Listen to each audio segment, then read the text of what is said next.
Hi, good evening, everyone. Thank you so much to our beautiful band. They'll be back up several times throughout the night, gracing us with their music. So we are going to start the evening. Thank you all so much for coming. I think that this is far more people than we anticipated, which I think speaks volumes to the attention and the focus on this very moment. This book, this man, Refaat Alareer, and the genocide that's going on in Palestine right now. My name is Olivia Heffernan. I am the publicity director here at Or Books. We are the proud publishers of this book by Refaat Alareer. We also have some wonderful books in the back by some of our speakers that are here this evening, and also by Just World Education, who is Refaat's publisher. So tonight you're going to be hearing from a number of speakers, all of whom I'm sure you've seen in the lineup and are impressive and we're exciting to have. They'll be coming up one at a time doing various readings and remarks, some of which will be from Refaat's book, and I will make note of that before they come up.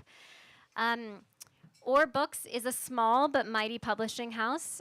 We are an alternative publishing company, alternative in many ways, not only the way that we do business, but also the fact that we're located in the back of this bar. So back behind that screen there is our humble office. We invite you to come check it out. It's acting somewhat as a green room right now and storage unit, but you can see some of the other books that we've published up on the wall.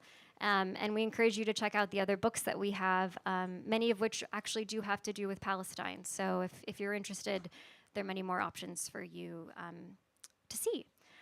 All right, well, first we're going to start with a video message from Yusuf Al-Jamala, who is a dear friend of Refaat Alareer's and a former student.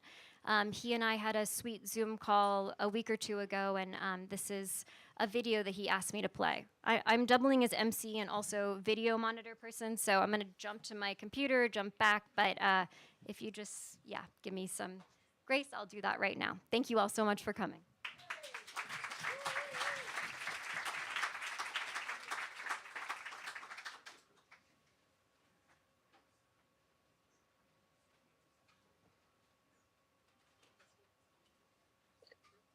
My name is Yusuf Al-Jamal, and I took 2 classes with Refaat Alareer in 2007. This is the year Refaat returned back from University College London, where he obtained his master's degree in comparative literature and returned back to Gaza to teach at the Islamic University of Gaza.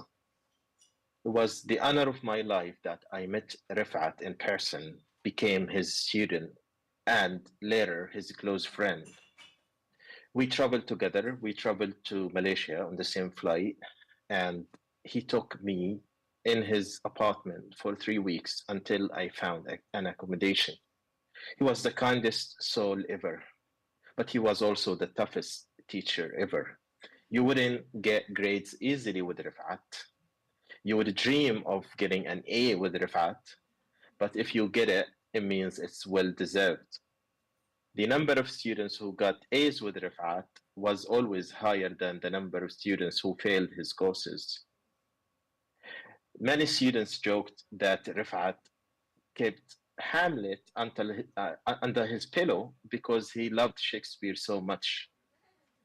He would always bring texts from Shakespeare, English literature, American literature, to our classroom. He was global in his teachings. He taught us about Edward Said, Amilcar Cabral, Franz Fanon. He would always keep a copy of The Rich of the Earth with him. It was worn out, but he always kept it with him.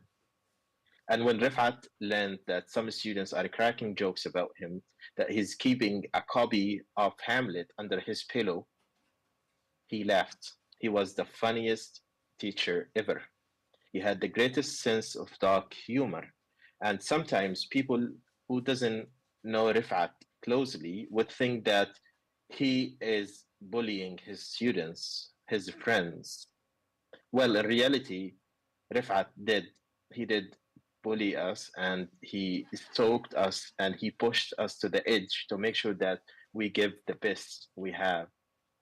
He never settled for too little. He always aimed at excellence. He was a tough teacher, but we learned a lot of things at his class, not just English literature, translation, writing, social media, philosophy, politics, but also life. He would also take us out, invite us out to have kunafa at the beach in Gaza. He would have a class in the open air. And he was just like a cool teacher that we had. And we were too lucky to have him because he made every student feel that they have the maximum amount of time they needed to ask for a question and feedback.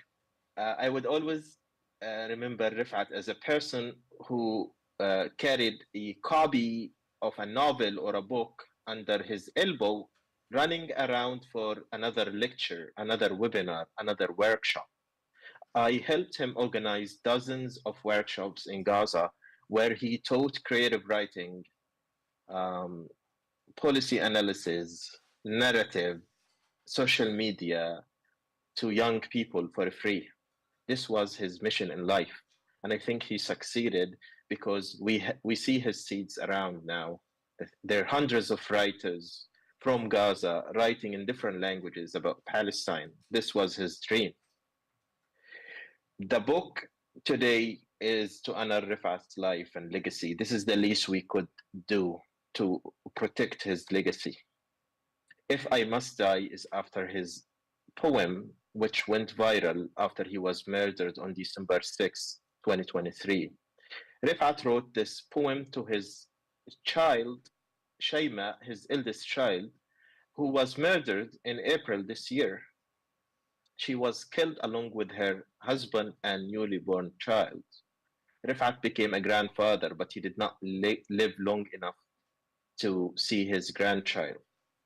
Israel killed both Shayma and Rifat, but the poem lives on, and the book lives on, and the legacy of Rifat lives on, and that's why we are gathered today to continue telling Rifat's story, the huge legacy he left behind, his writings, his wisdom, his guidance. We will never forget Rifat because Rifat is life.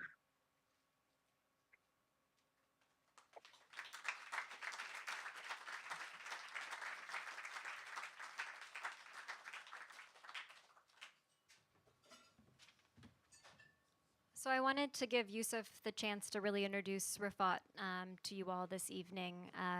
He, as I mentioned, was a student of Rafat's, a good friend. He lived with him, and for the purposes of this book, he's the one that compiled all of the poetry and prose you see in it. So we wish that Yusuf could be here with us this evening, but he obviously sends his best regards and is a really wonderful person and crucial to this project.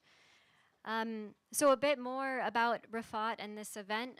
We planned this event to coincide with the anniversary of Rafat's death, which is actually on Friday, December 6th. He was killed by an Israeli airstrike, as Yusuf also mentions in the video, along with many of his family members. And so this book is in honor of him, in remembrance of him, and it hopes to give hope and also tell a story that he's no longer here to continue to tell. We'll show some videos of Rafat throughout the night so that you get a better sense of who he was and what he did. But I guess I'll now introduce our first speaker, who is Najla Saeed. Najla is an author, an actress, and has a wonderful solo show called Palestine that has been performed throughout schools and across the country numerous times. And this evening, she's going to be reading two pieces, both of which are from this book. The first is a poem by Rafat called Olive Tree, and the second is an excerpt from the book, and it is an introduction to poetry. So I'll introduce, or I'll welcome Najla to the stage, please.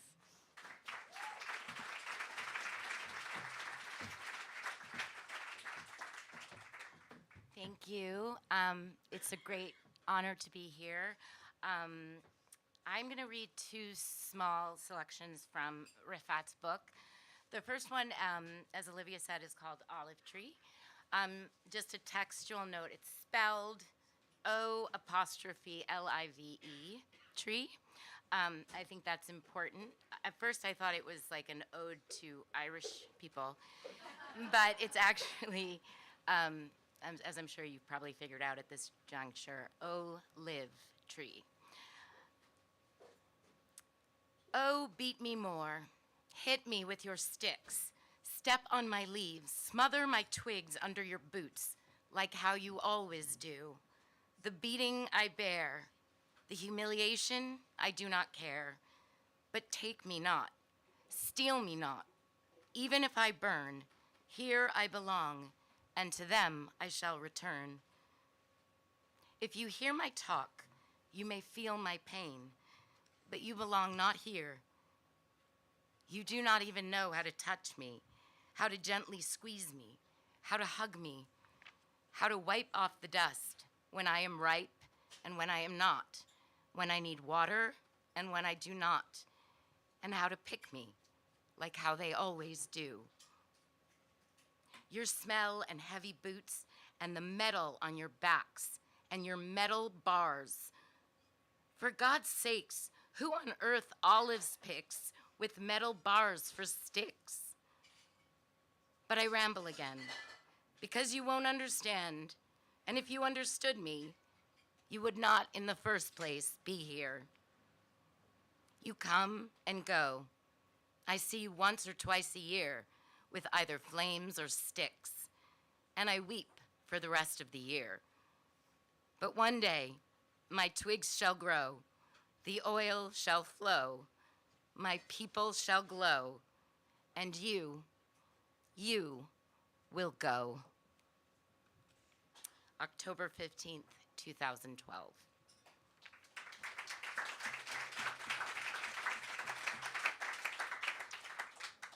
An Introduction to Poetry. This excerpt is edited from a spoken lecture delivered to students in advanced English poetry at the Islamic University in Gaza in 2021. We all know Fadwa Tuqan, the Palestinian poet, and please don't introduce her as Ibrahim Tuqan's sister. Let's talk about Fadwa Tuqan as Fadwa Tuqan. We always fall into this trap of saying she was arrested for just writing poetry. We do this a lot, even us believers in literature. Why would Israel arrest somebody or put someone under house arrest? She only wrote a poem. So we contradict ourselves sometimes. We believe in the power of literature changing lives as a means of resistance, a means of fighting back. And then, at the end of the day, we say, she just wrote a poem. We shouldn't be saying that. Moshe Dayan, an Israeli general, said that the poems of Fadwa Tuqan were like facing 20 enemy fighters. Wow. She didn't throw stones. She didn't shoot the invading Israeli jeeps. She just wrote poetry. And I'm falling for that again. I said she just wrote poetry. And the same thing happened to Palestinian poet Dareen Tatour. She wrote poetry celebrating Palestinian struggle, encouraging Palestinians to resist, not to give up, to fight back. She was put under house arrest. She was sent to prison for years. Don't forget that Palestine was first and foremost occupied in Zionist literature and Zionist poetry. When the Zionists thought of going back to Palestine, it wasn't like, oh, let's go to Palestine. It took them over 50 years of thinking, of planning, all the politics, money, and everything else. But literature played one of the most crucial roles here. This is our class. If I tell you, let's move to the other class, you need guarantees that if we're going to go there, we're going to find shares, that the other place is better, is more peaceful, that we have some kind of connection, some kind of right.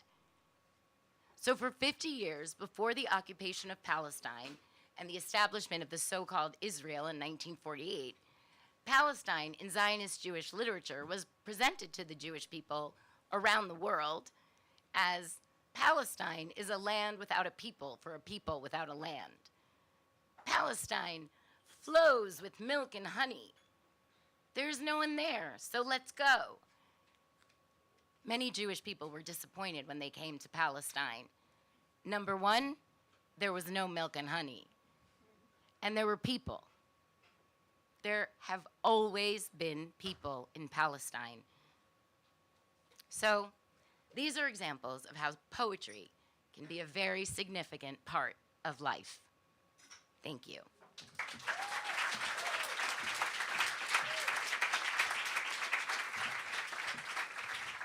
Thank you, Najla. Our next speaker this evening is Norman Finkelstein. Many of you know Norman and his very impressive breadth of work well. When I asked Norman if it was okay that I introduced him first and foremost as an Or Books author, he gladly obliged after maybe like groaning for a second, but I'm kidding. He's very proud to work with us. We're extra proud to work with him. He, as I said, is an author of many of our books, one of which is coming out soon in the spring, and that's called Gaza's Gravediggers. So please look out for that. And then we're also republishing an expanded version of a book that he's written called I'll Burn That Bridge When I Get to It. So Norman, if you don't mind coming up.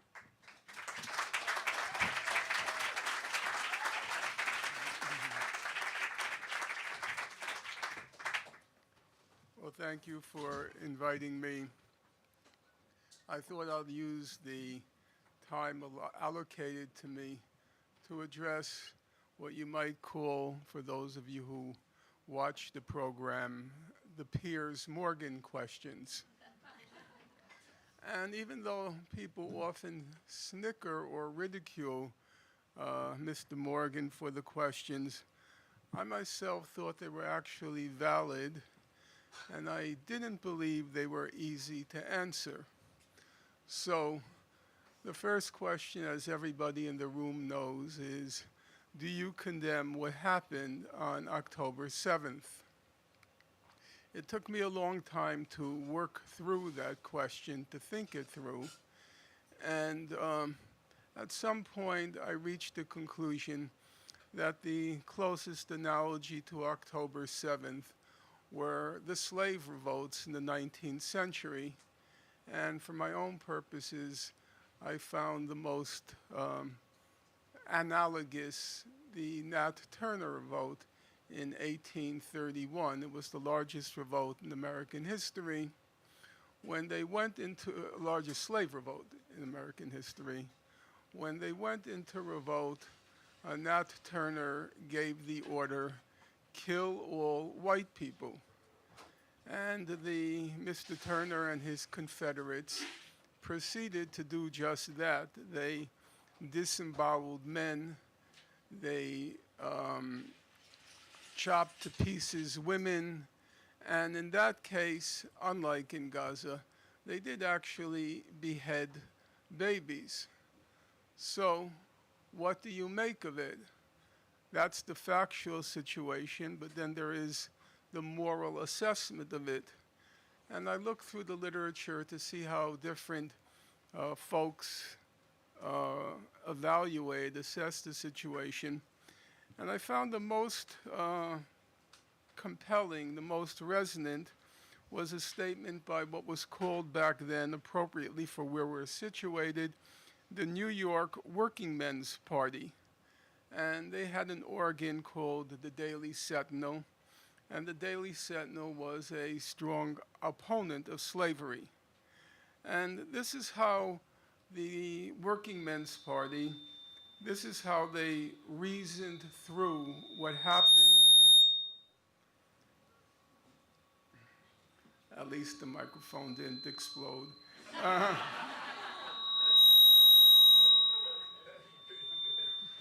I said prematurely.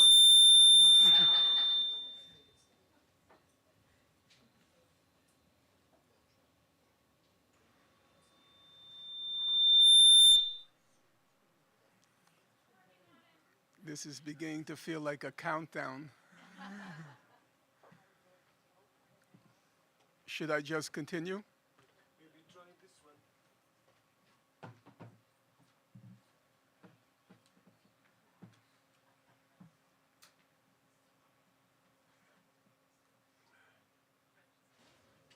From the walkie-talkie to the pager. This is how the anti-slavery Working Men's Party reasoned through the Nat Turner revolt.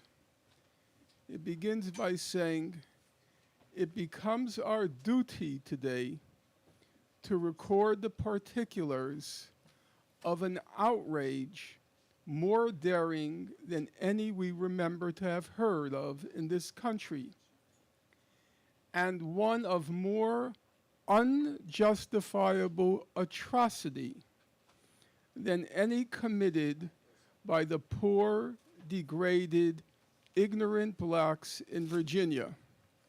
So it begins by stating it was an unjustifiable atrocity. But it continues. But we believe that the only effectual method of preventing the recurrence of such slave revolts is to speak the truth in relation to what has taken place, even though we are certain that it may prove unpalatable. Of what were the Negroes guilty? Of putting to death men, women, and children. For what object? Plunder? No. There is no evidence that such was their object. On the contrary, almost all the accounts concur in stating that they expected to emancipate themselves. And they no doubt thought that their only hope of doing so was to put to death indiscriminately the whole race of those who held them in bondage. If such were their impressions, were they not justifiable in doing so? Undoubtedly they were, if freedom is the birthright of man, as the Declaration of Independence tells us. Unjustifiable atrocities? Yes, but were they justifiable in belief? Were they, Nat Turner and his Confederates, justifiably believing that it was only by putting to death indiscriminately the whole race of those who held them in bondage? And the author goes on to say, if such were their impressions, were they not justifiable in doing so? I believe that's the correct balance in trying to make sense of October 7th. Unjustifiable atrocities, but they believed that that was the only way they could emancipate themselves, and those impressions, based on their life experience, were valid.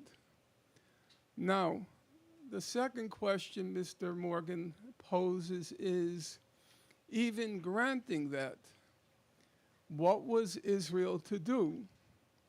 Didn't it have a right to self-defense? And it took me some time to reason through that question. My own view, for what it's worth, is to consider this hypothetical.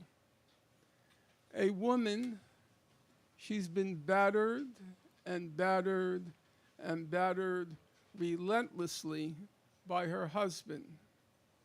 She lets out screams of torment, of agony, hoping her neighbors will hear her, passers-by will hear her, and come to her rescue.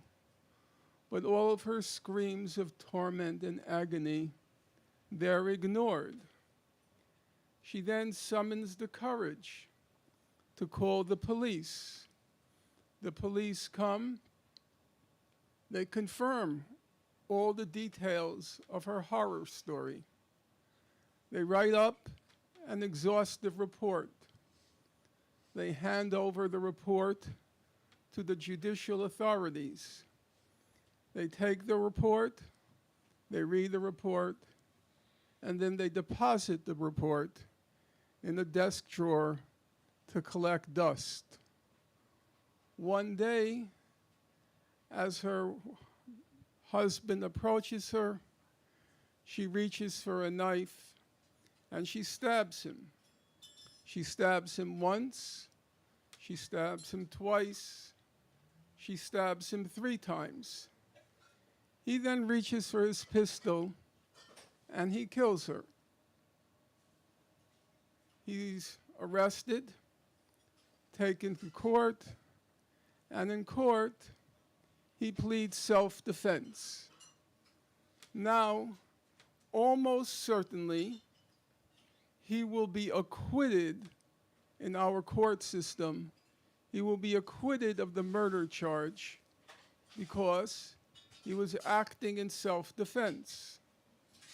But that's the legal side. But there's a moral side. There's a moral question which, in my opinion, supersedes the legal one.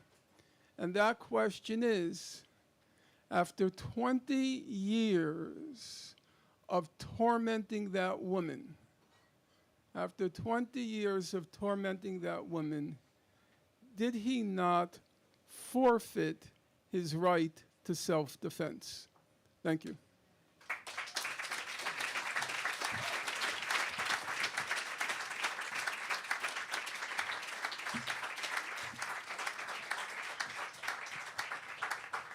Thank you, Norman.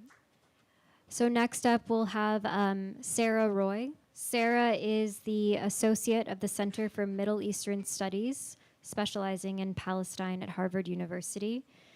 She is also truly one of the world's leading scholars on the Palestinian political economy. And she's also the author of Unsilencing Gaza, Reflections on Resistance. Sarah will be reading a poem by her friend Lisa Suhair Majaj, and it's called Shroud of Light.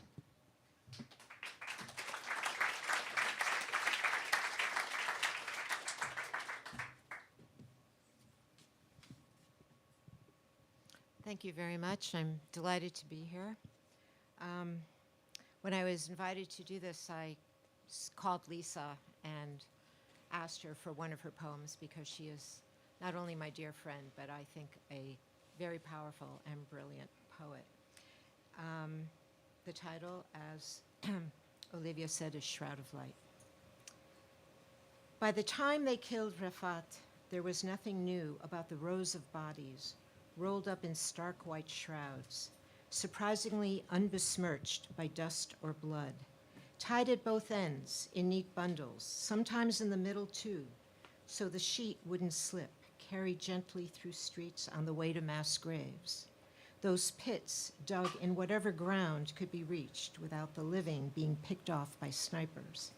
The unstained white of winding cloths belying the odor of carnage, permeating every crevice, miasma of death hanging like an ashen pall in the sky, clogging the lungs of those who still try to breathe. A newscaster said, "Children are meant to play in the dirt, but in Gaza it's their shroud." Even that is beyond many.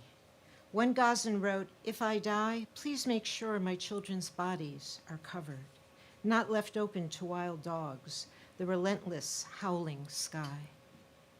Lost beneath rubble, Rafat is denied a poet's burial, left only stone dust and concrete for his shroud. But the words that survive his death wrap his living spirit in a gauze of light. There's a Palestine that dwells inside all of us, he wrote. Take his words, inscribe them on a kite, brilliant white, to fly high over the terrible world, so that his death is a tale that brings hope, so that he lives, so that we live, so that Gaza becomes a place not of shrouds, but of freedom, kites rippling in sunshine, lit by the blaze of life. Thank you.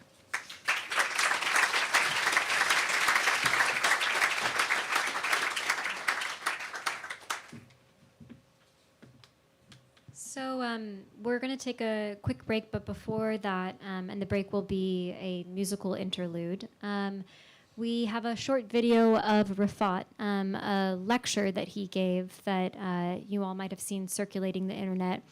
And we just got an excerpt of it, and it's I think, a fitting testament to what a powerful professor he was, and that he really wanted to use literature to teach people about the world. In Palestine and outside of it. So I'll play this video quickly, and then we'll bring our wonderful band Duo Al-Ru back up. You can take a moment to grab a drink while they're playing their song, and then we'll go back to our speakers. Thank you.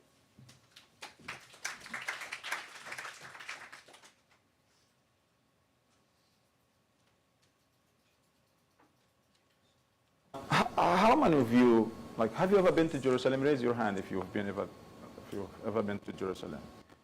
We have 60 students here. We have 1, 2, probably 3. That's very few of you.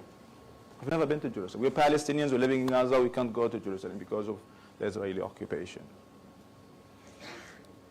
But we love Jerusalem, right? Yes. We love Jerusalem because of what it means to us. We've never been there. But believe me, when you go there, you will feel that you've been there hundreds of times because you read about Jerusalem in literature, in stories. Of course, it doesn't mean that khalas, we should take Jerusalem in the poem or in the story and that's it. No. But in literature, Jerusalem is back to us, comes back to us. It's true that there is suffering, there is pain, there's occupation, and that's why Tamim al-Barghouti, as a Palestinian poet, as a young Palestinian poet, I think is doing a great service to the Palestinian cause and the Palestinian struggle. When you read Tamim or you listen to him reciting his poem, Fil Quds, or other poems, he brings you a lot, he takes you to Jerusalem. You live Jerusalem. He takes you back to it. You liberate it for just a little bit of time. And if there is hope, if you can imagine a free Palestine, free Jerusalem, probably you will work towards that. And the same thing applies to occupied Palestine. We've never been to other parts of Palestine because of the Israeli occupation, but we've been told so many times by our parents and grandparents, especially our mothers. They've been telling us stories about Palestine, Yamli Blad in the past, the good old days, how Palestine was, you know, all nice and beautiful, unoccupied, unraped. And therefore I say, in this case, how our homeland turns into a story. In reality, we can't have it. We don't have it. But it can turn into poems, into poetry, into literature, into stories. So our homeland turns into a story. We love our homeland because of the story. We love our homeland because of the story. And we love the story because it's about our homeland. And this connection is significant. Israel wants to sever this relationship, for example, between Palestinians and land, Palestinian and Jerusalem and other places and cities. And literature attaches us back, connects us strongly to Palestine. So in my imagination, in my thinking actually, this is a very significant thing that literature contributes to, creating realities, making the impossible sound possible.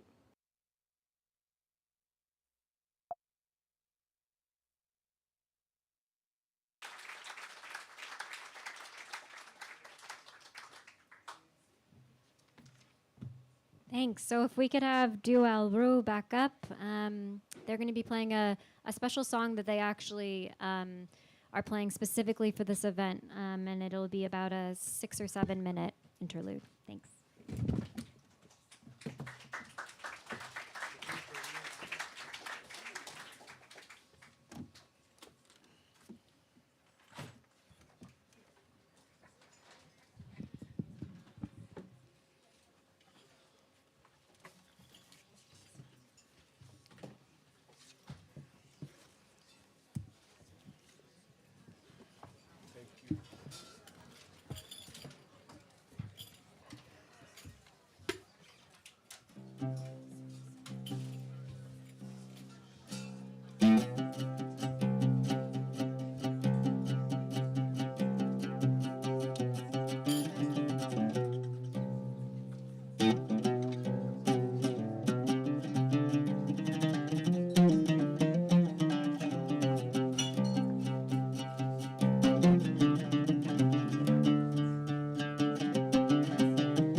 We ask you to listen to this song and think of the children and women in Gaza and the people in Gaza and just imagine what they're going through.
حبها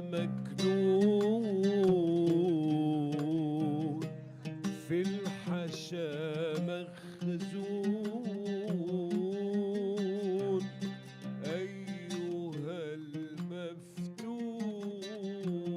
المفتون قم بنا ذللا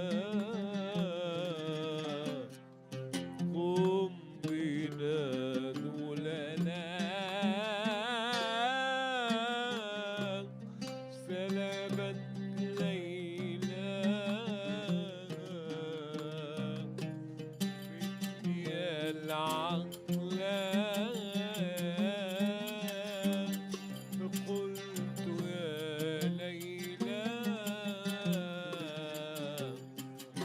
ارحم القتلى ارحم القتلى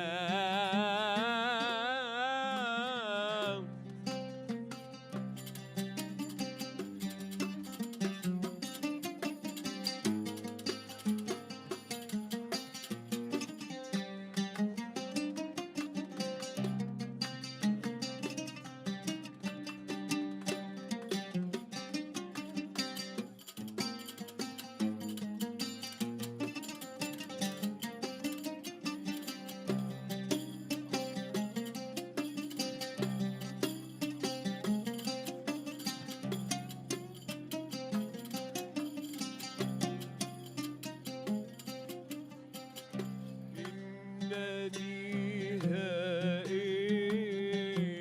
هائم ولها خادم أيها اللائم خليني مجلا خليني مجلا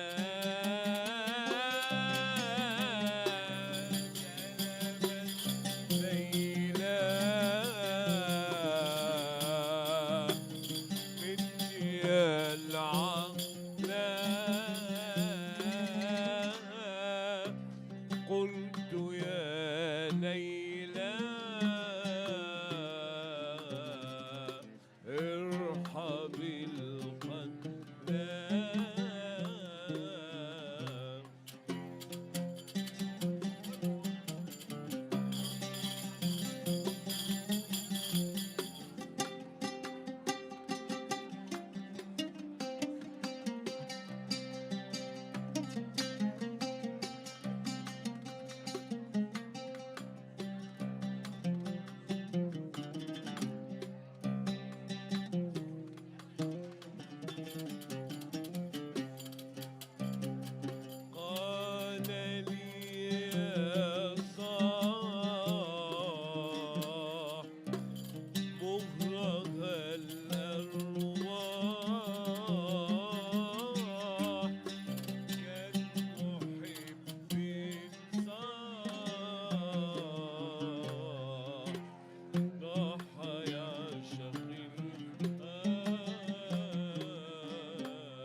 تكن صديق فارق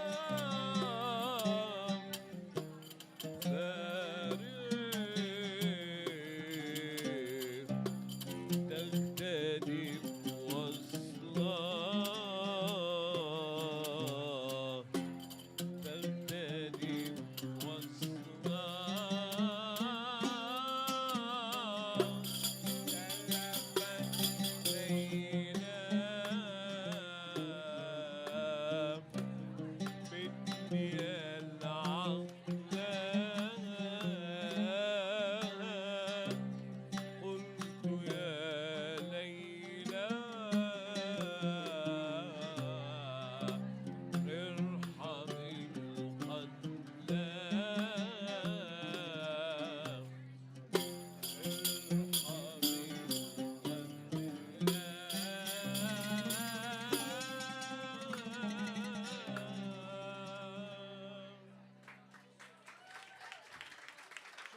شكرا.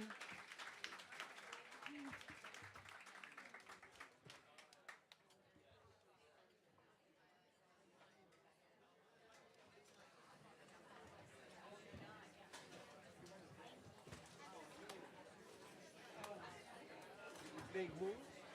There's one song.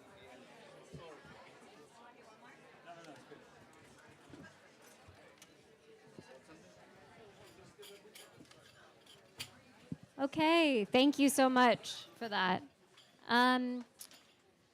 So briefly, I'm going to invite Helena Coben, who is the director of Just World Books, to come up. She and Just World Books are the publisher of most of Refaat Alareer's work, and she's just going to say a couple of words about Gaza Writes Back and some books that we have to offer from them as well.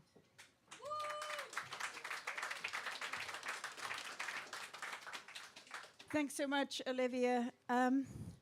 It's such a somber time right now, thinking of our dear friend Refaat being targeted and killed because he was an intellectual. He spoke about the power of story. And as a publisher, I had never published fiction before I published his collection of short stories by young writers from Gaza, Palestine, that he had collected and to which he contributed 3 stories. My question was always, so Refaat, what makes a young writer? And he said, my age or younger. So, but it was such a pleasure and an honor to work with Refaat on this. We brought him to the United States and we toured him all around the United States. Many of the audiences, many of the people in those audiences had never knowingly met a person from Gaza, Palestine before. You know, if they had any vision of what a person from Gaza, Palestine would look like from the popular media, clearly he or she had 2 horns and a tail. But no. Refaat and Yusuf al-Jamal, whom you saw, and Refaat Alareer were just wonderful people representing their stories. So the title of the collection was Gaza Writes Back, which was quite intentionally part of the broader project of The Empire Strikes Back. Sorry, The Empire Writes Back, which was a pun on The Empire Strikes Back, and it was an intentionally anti-colonial project through and through. So on Friday, which is the anniversary of Refaat's assassination, Just World Books is going to be releasing our new memorial edition of Gaza Writes Back.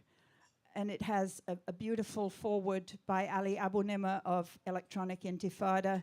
There are a few copies here for sale, but please support Refaat's work in every way that you can. His widow has 5 children, apart from Shema, who was killed in April.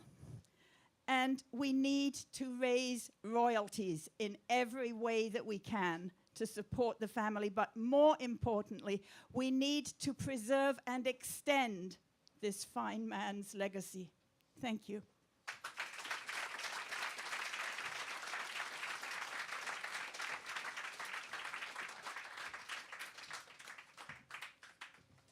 So as Helena mentioned, we have some of those books, including Gaza Writes Back, up at the front if you'd like to purchase a copy before you leave this evening. So our next speaker is Deborah Winger. You may, terms of endearment, Officer and a Gentleman, both of which she was nominated for an Academy Award. She is an incredible actress, but also an incredible public health advocate, activist. She's been on the forefront of advocating for supporting Palestine. And this evening, Deborah is going to be reading one piece of Rafat's work, an essay called Telling Stories, which is also in this book, and then another essay titled Kites and Candles. So I'll welcome Deborah up to the stage.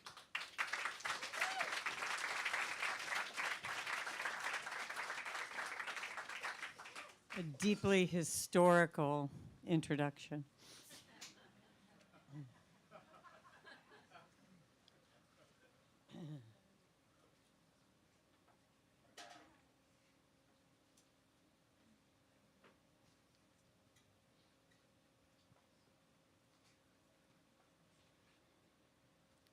Telling stories.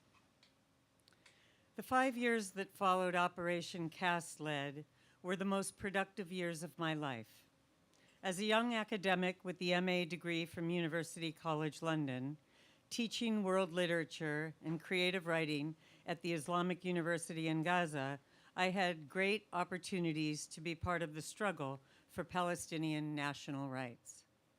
My job gave me the chance to work with some of the most brilliant students in Palestine, many of whom contributed to Gaza Writes Back, the anthology of short stories I was to spend over a year editing, to showcase Palestinian creative resistance to injustice and to Israeli racism and brutality. But how I got these requires a story about coming to understand the significance of stories. I remember vividly how I spent the 23 days preparing for the second semester because I believed there would be life after the offensive. I was rereading Daniel Defoe's Robinson Crusoe. And for the first time, it dawned on me how Friday's story was mediated by a self-appointed colonial supremacist master, assuming ownership of a land that was not his. Crusoe's imperialist discourse had never before annoyed me like it did then. My island was now peopled, and I thought myself very rich in subjects. My people were perfectly subjected. I was absolutely lord and lawgiver. They all owed their lives to me and were ready to lay down their lives. I thought there had to be a different story that Friday could have told, had he not been silenced, and that we Palestinians should never be the man Friday of anyone, that we have to own our own narrative, and that no one but us can better reveal the sheer pain and suffering we are made to experience. If Israel's apartheid has to be fought, Israel's narratives have to be challenged and exposed. It was then that I realized much of my mother's wisdom.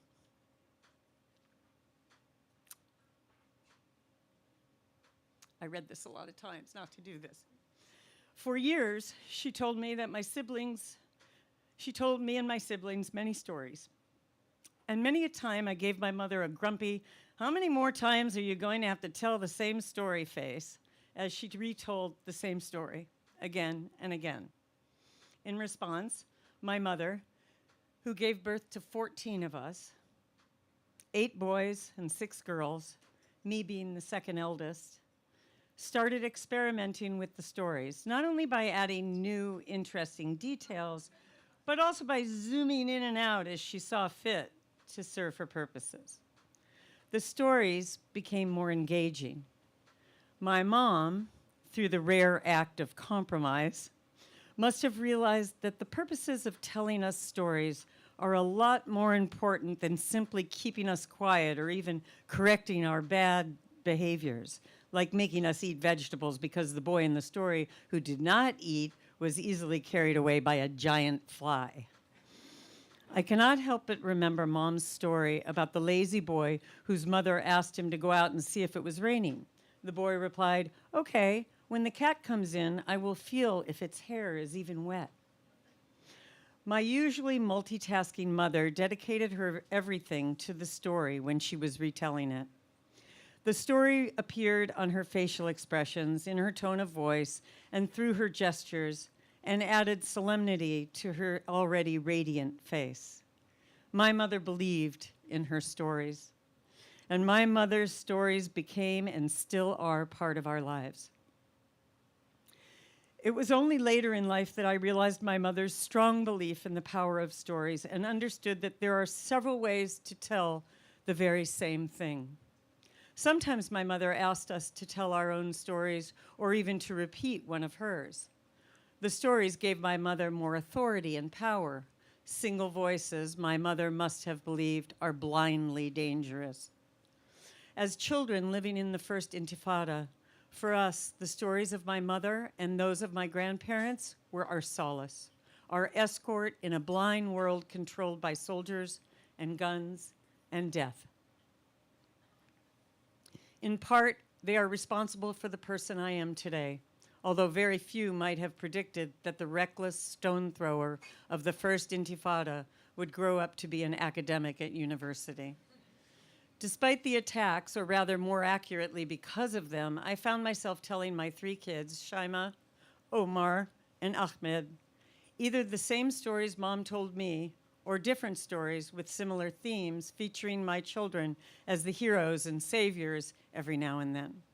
Nothing broke the concentration except the intermittent boom, boom sounds. That was how I spent most of the time, trying to make sure I was in the room, least likely to take a hit from Israeli stray missiles. The stories I told my kids and my brother's kids who crowded the place and helped make the cold room warmer with their breath were not mere pastime pleasures, nor were they prepared in a scholarly way. They just came out. Stories in Palestine just come out. You decide to tell stories, and the stories just appear. The characters start to gather, and then everything, to the amazement of the storyteller, unfolds.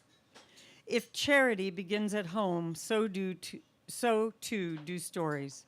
As a Palestinian, I have been brought up on stories and storytelling.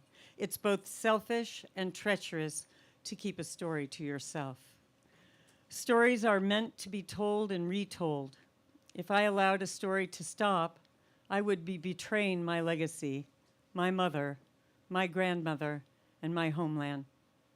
To me, storytelling is one of the ingredients of Palestinian sumud, steadfastness. Stories teach life even if the hero suffers or dies at the end. For Palestinian stories, whet the much-needed talent for life.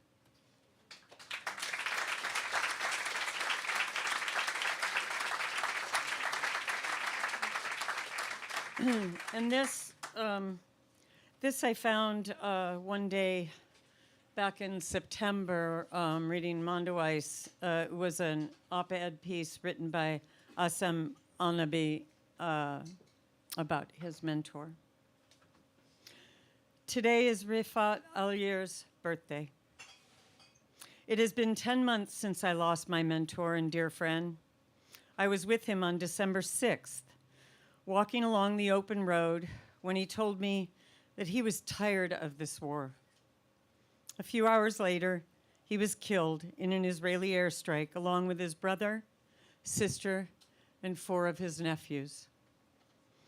A firm believer in the adage, the pen is mightier than the sword, no one knew Israel would deploy a missile to counter his wide-ranging tweets during the war.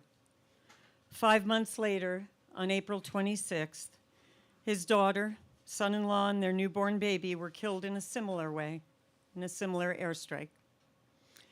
If he were alive today, I would not be writing this. Instead, I would be asked to join him at Al-Qalaq, a simple but popular eatery along the shoreline near the iconic Al-Khalidi Mosque, which was bombed on November 8th. Al-Qalaq is known locally for having only a single item on its menu: crab. The word qalaq, ironically, translates to worry, but in Gaza, it holds a much deeper and uniquely local meaning, embodying several ideas in a single word that is integral to daily life in Gaza.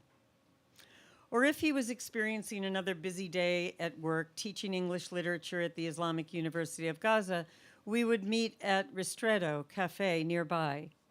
We would have been celebrating his birthday, singing him songs while he was glued to his phone, as always, writing a tweet, relating an article, talking to a mentee, or coming up with a new idea for a meme, or maybe all at once. If the war hadn't happened, the children and university students would be coming back to their classes right now, and Rafat would be preparing course materials for them. He would inspire his students to write stories about their history and homeland, to amplify the voices of their grandparents who never got a chance to learn to read or write after the forcible expulsion from their homes in 1948. Rafat would have either been busy at work reading, tweeting, simple but powerful thoughts, volunteering for a good cause somewhere, or finding time to sit with his eldest daughter, Shaima, and play with his newborn grandson, Abdul Rahman. I am wondering what he would be doing with his grandchild. Refaat's actions were always unpredictable. He was always our guide and mentor, and maybe that's what frightened them, that the young generation would have someone close who taught them how to wield their pens against the occupation, to expose its crimes and resist its racist apartheid system by any means possible. From challenging Israeli Hasbara to pointing out its glaring double standards, Refaat's writings were laced with humor, wit, and the occasional biting commentary that was hard to ignore. His accounts were restricted several times on social media platforms which tried to suppress his reach, but he fought the bans and each time redoubled his determination to expose the crimes of the occupation. He never hesitated to amplify the voices of those who spoke the truth and to expose those who appeared friendly but were in fact deceitful. If Refaat were alive right now, he would be taking care of us. I will never forget his gesture just 3 days before I lost him. Refaat came over to my home where he heard my grandmother had passed. Our house in Al-Shujaya was still largely intact at the time while he was displaced and moving between a school shelter and other people's homes.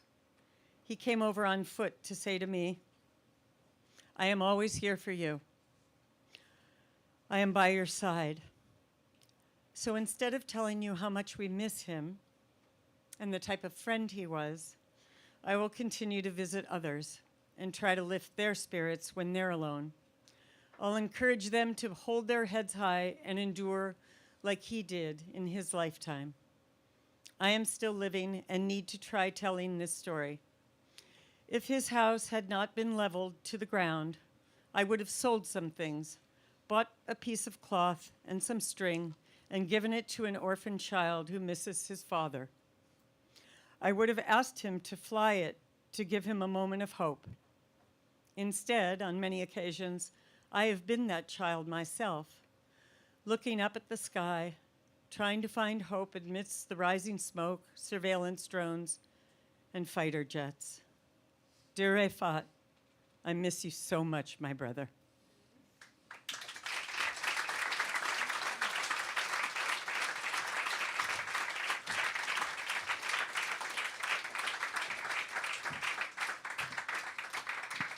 Thank you so much, Deborah.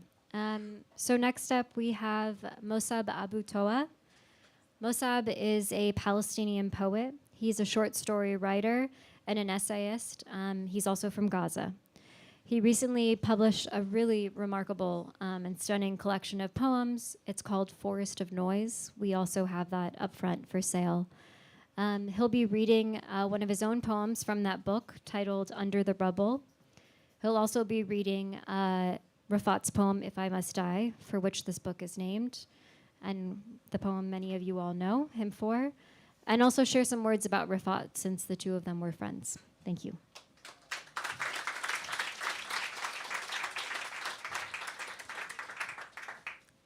Okay, good evening everyone.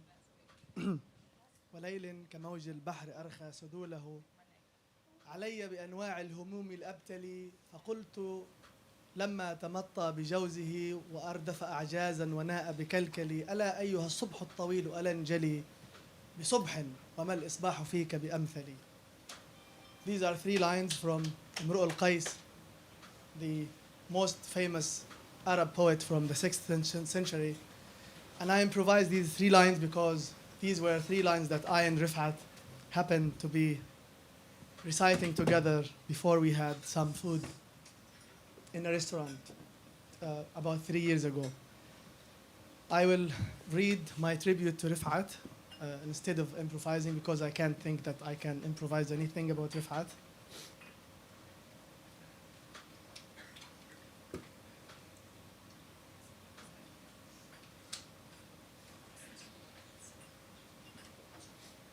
Palestine is a story away.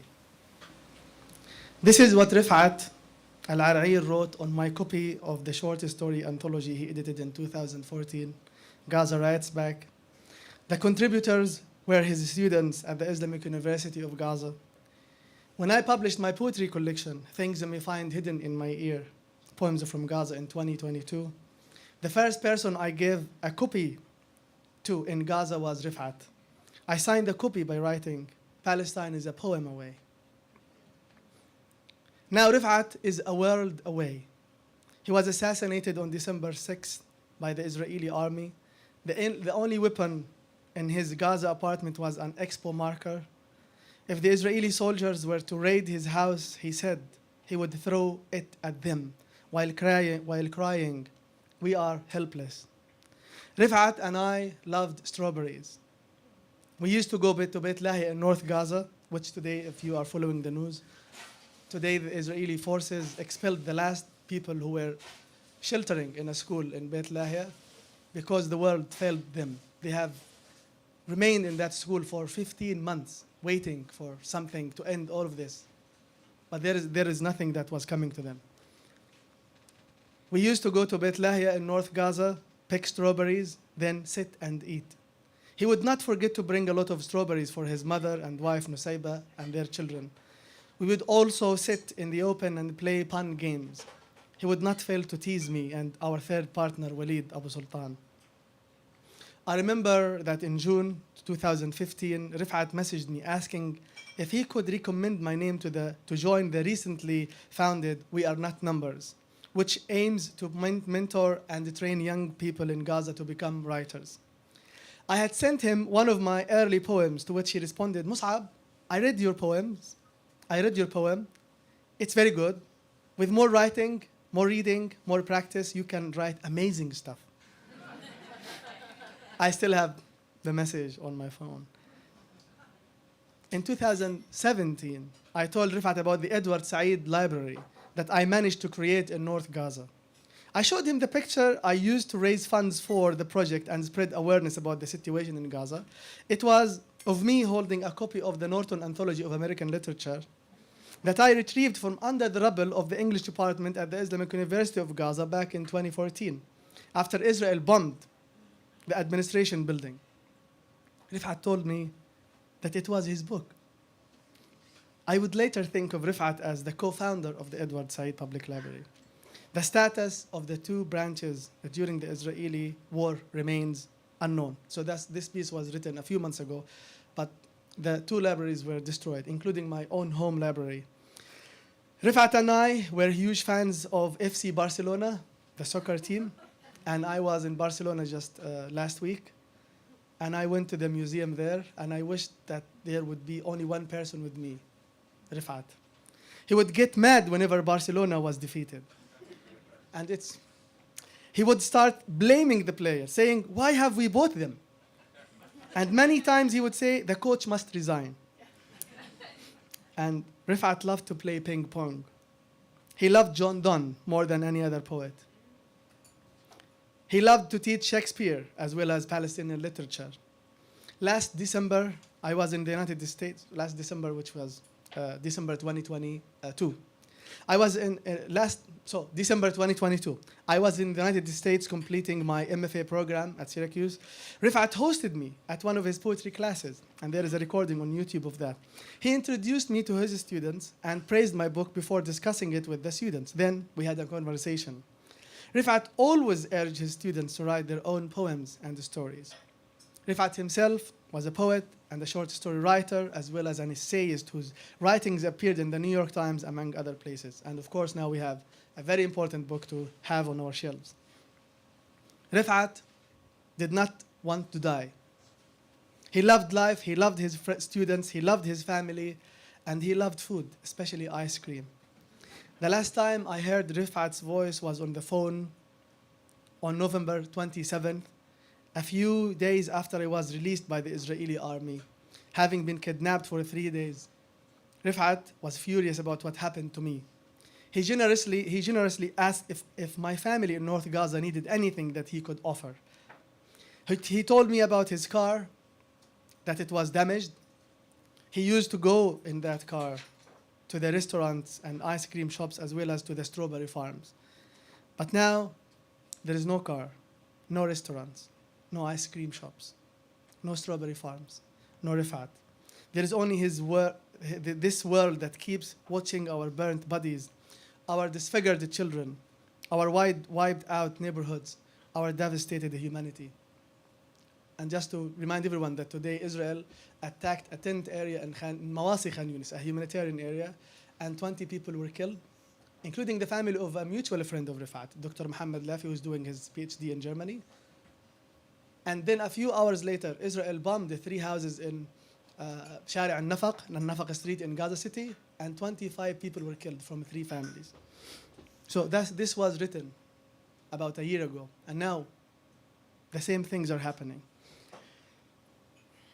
What Refaat asked of every one of us was to tell his tale. And his tale and those of others need to change this world, need to stop the genocide. It is not fiction. It is not poetry. It is this life. Refaat left us, but his words must not. The last time I was in touch with him was on December 3rd. I texted him that I made it to Egypt with my wife and kids. And that I felt a bit guilty because, I'm quoting what I said, I'm now away from you and my family and the whole of Gaza. I cannot get in touch with anyone easily. Refaat replied, don't regret anything. The only one who knows about your circumstances is you. I don't know how Refaat died, whether he was reading a John Donne poem or editing a poem of his own. I don't know what became of his body after the bombing of his house, whether his glasses got smashed, whether his soft fingers were clinging to a pen or to a flower he asked the world community to send to Gaza. I wish I had taken my copy of his book, Gaza Writes Back. But my house got bombed last month. That was October 2023. I lost all my books, including the signature of Refaat. I still foolishly hope that Refaat will come back to see a peaceful world for Palestinians, an end to the blockade and occupation, and a ceasefire that could bring water and food to the starving and bleeding children and mothers. So that was my tribute that I published last year. I wrote something.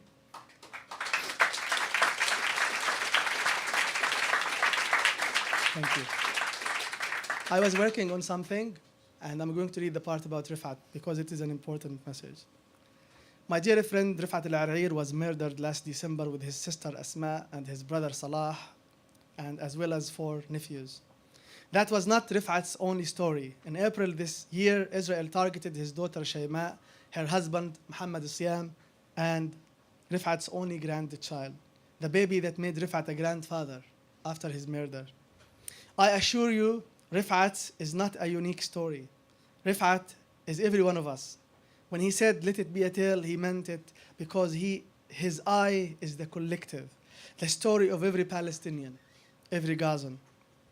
I was struck to learn that very recently that Rifat's If I Must Die is a poem he wrote in November 2011, and that it was addressed to his daughter Shayma before he published it a few weeks before his murder last year.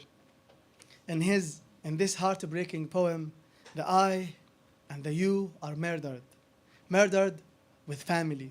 Rifat, the I, died, but the you, though Shayma was murdered too, becomes each one of us who read or heard the poem.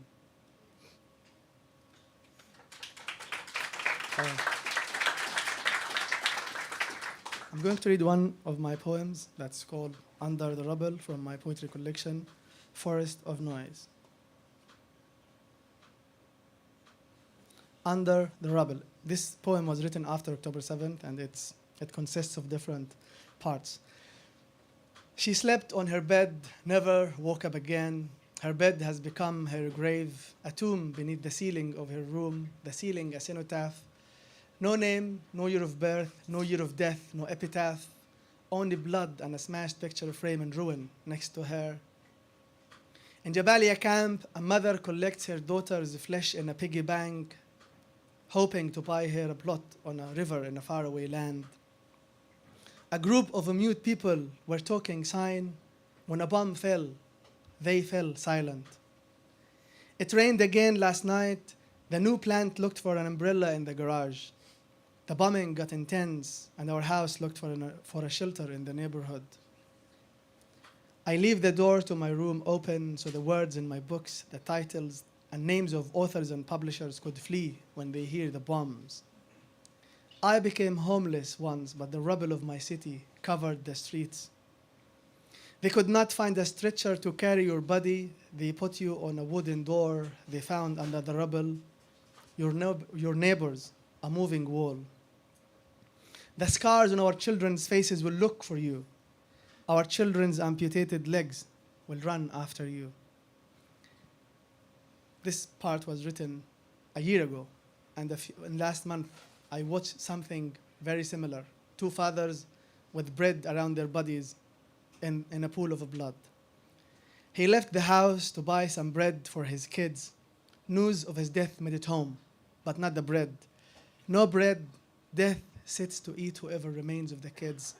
No need for a table, no need for bread. A father wakes up at night, sees the random colors on the walls drawn by his 4-year-old daughter. The colors are about 4 feet high. Next year, they would be 5. But the painter has died in an airstrike. There are no colors anymore. There are no walls. I changed the order of my books on the shelves. 2 days later, the war broke out. Beware of changing the order of your books. What are you thinking? What thinking? What you? You? Is there still you? You there? Where should people go? This is the same question we have been asking. And even I think Piers Morgan in one of his interviews, where should people go? He asked the Israelis, okay, give us a place. Where should my mother, my father, my cousins, where should they go to feel safe? This has been a question for a long time. Where should people go? Should they build a big ladder and go up? But heaven has been blocked by the drones and F-16s and smoke of death. My son asks me whether when we return to Gaza, I could get him a puppy. I say I promise, if we can find any. I ask my son if he wishes to become a pilot when he grows up. He says he won't wish to drop bombs on people and houses. When we die, our souls leave our bodies, take with them everything they loved in our bedrooms, the perfume bottles, the makeup, the necklaces, the pens. In Gaza, our bodies and rooms get crushed. Nothing remains for the soul. Even our souls, they get stuck under the rubble for weeks.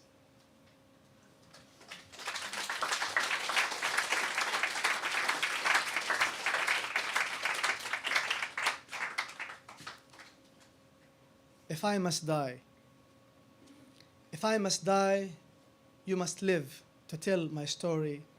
to sell my things, to buy a piece of cloth and some strings, make it white with a long tail, so that a child somewhere in Gaza, while looking heaven in the eye, awaiting his dad who left in a blaze, and bid no farewell, not even to his flesh, not even to himself, sees the kite, my kite you made, flying up above, and thinks for a moment an angel is there, bringing back love.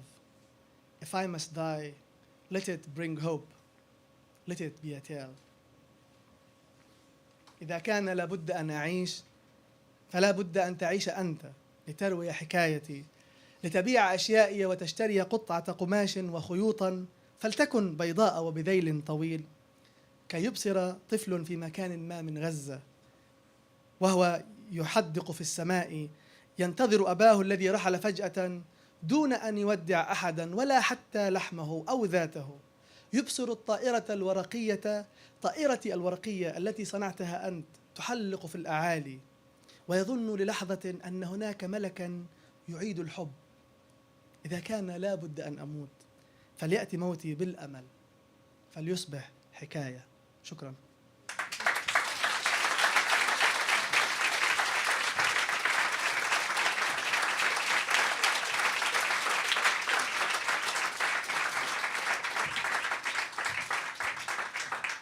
Thank you so much, Musab.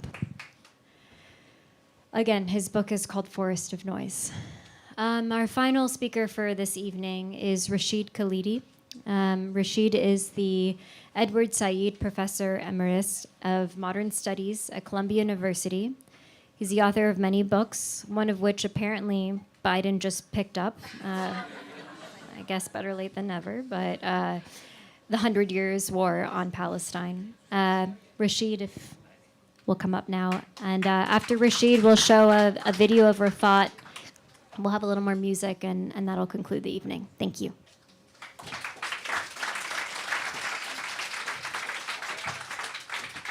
I think we're all deeply sad. Many of us are feeling what I would call survivor's guilt, that we have our grandchildren and Refaat never saw his grandchild, that we're alive and others in Gaza and in Lebanon are dead. But I want to try and lift our spirits a little bit. And I want to talk about two things.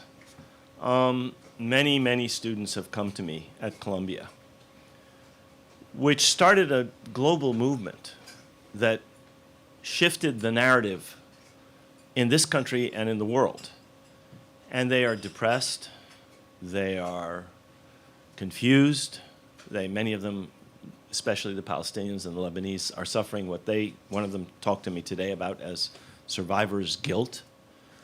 They feel that they put their all into the movement, the encampment, the occupation, the demonstrations that they launched last academic year, and that the war goes on. The killing continues. Musab just told you what happened today. You can open up your phones and you can see the toll every single day. And they're depressed, and they're confused, and they feel that all that they did was for naught. And what I've been telling every one of them who comes to see me is that, first of all, this is a long struggle. This is not going to end quickly. This is something that's going to take a very, very long time.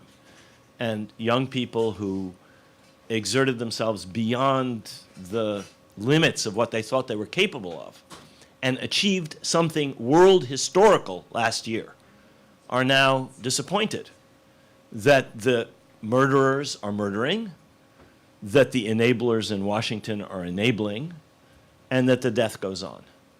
But I want to say two things. First of all, they did something that we should never forget, and we should continue to credit them for. They started something that has had a profound, long-term effect. The narrative that they were fighting against will never be the same. Never be the same.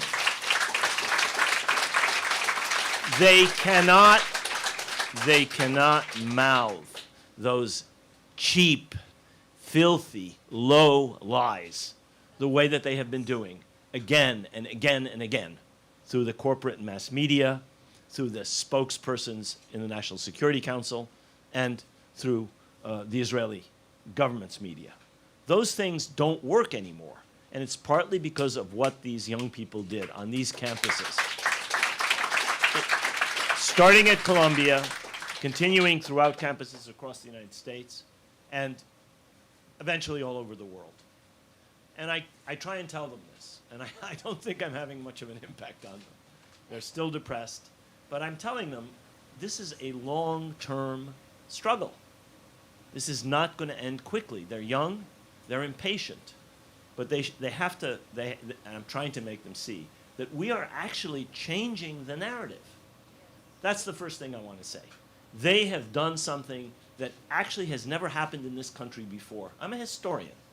I can tell you that since Woodrow Wilson, that racist president who showed Birth of a Nation in the White House, who fired every black person in the federal government, that stone-cold redneck racist, ever since Woodrow Wilson, ever since the First World War, there has never been a time when American public opinion has been so negative towards Israel and has had any appreciation for Palestine. This is very important. This is very important. It has not changed the elites. It has not changed the government. It has not changed the disgusting corporate legacy media. It hasn't changed the donors who run our universities, but it has changed public opinion. It will not change back. They cannot sell the old, lousy, worm-eaten goods. Land without a people for a people without a land. Making the desert bloom. Only democracy in the Middle East. That stuff doesn't work anymore. And it's partly because of work that's been done over many, many years, but it's by Edward Said, by Ibrahim Abu Lughod, by a whole host of people who've been working for decades. But it's also largely thanks to these students. And that's the first thing I want to say. We should not be discouraged. It is a depressing, discouraging moment. We read the news from Gaza and we say, we're in our 14th month. How can this continue? I lived through 10 years of war in Lebanon. Nothing like what they've suffered in Gaza.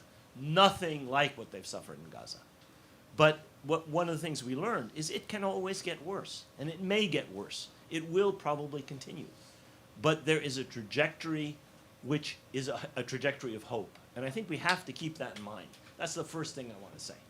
The second thing I want to say is that what we've been listening to tonight in the way of poetry and narrative and stories and literature and acting and art and theater and movies is more important than what I do as a historian or what journalists do or what academics do.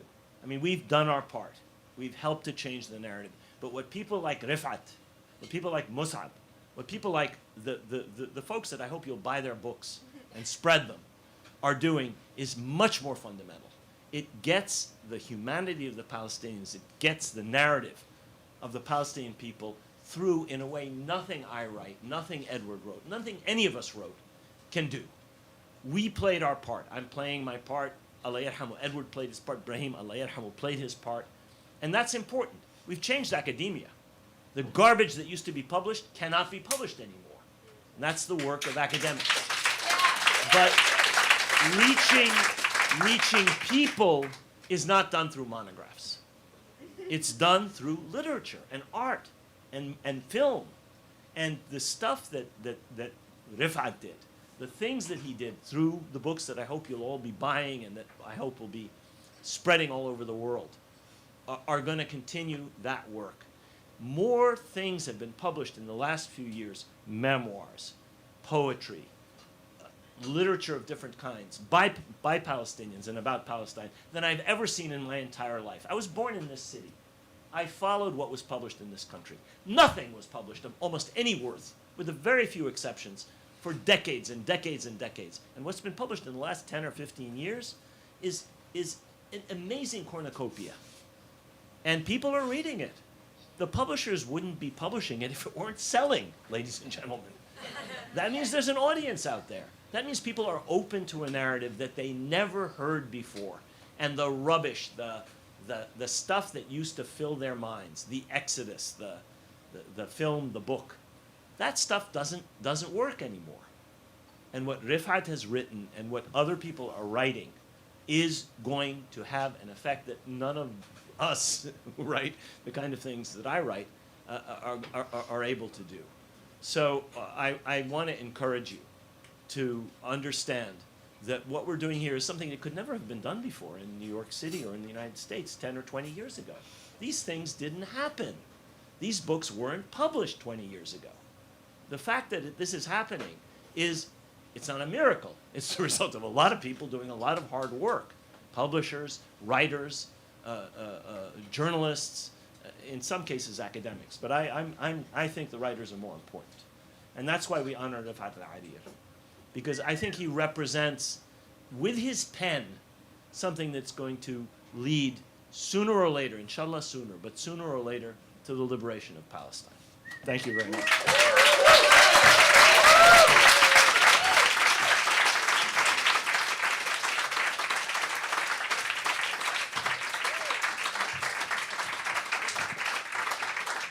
Thank you, Rashid. So we're going to close out this evening with a short video that actually, I think it was Musab referenced in his remarks of Rafat. And then we'll have some music, and you all are welcome to stay. This bar is open. Meet each other. There's a great Palestinian restaurant down the road called Ayat, if you'd prefer to do that. But thank you again all so much for coming.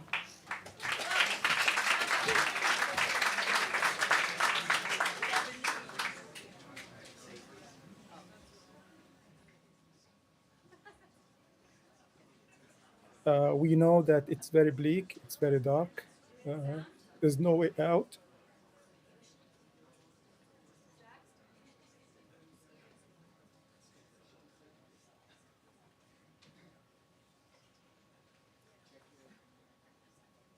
We know that it's very bleak, it's very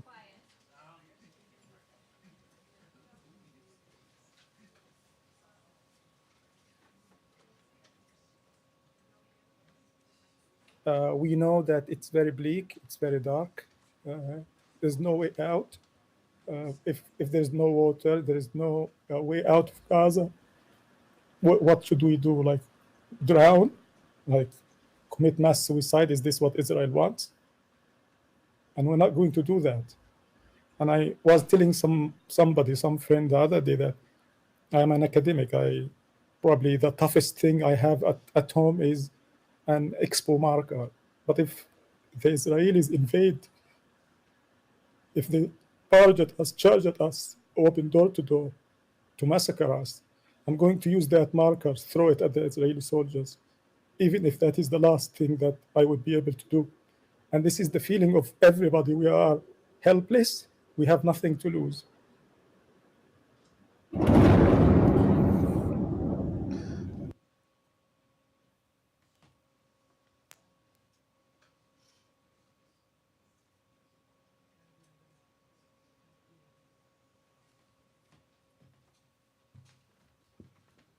Thank you all for being here tonight and supporting Palestine and Rafat and everyone else in this room.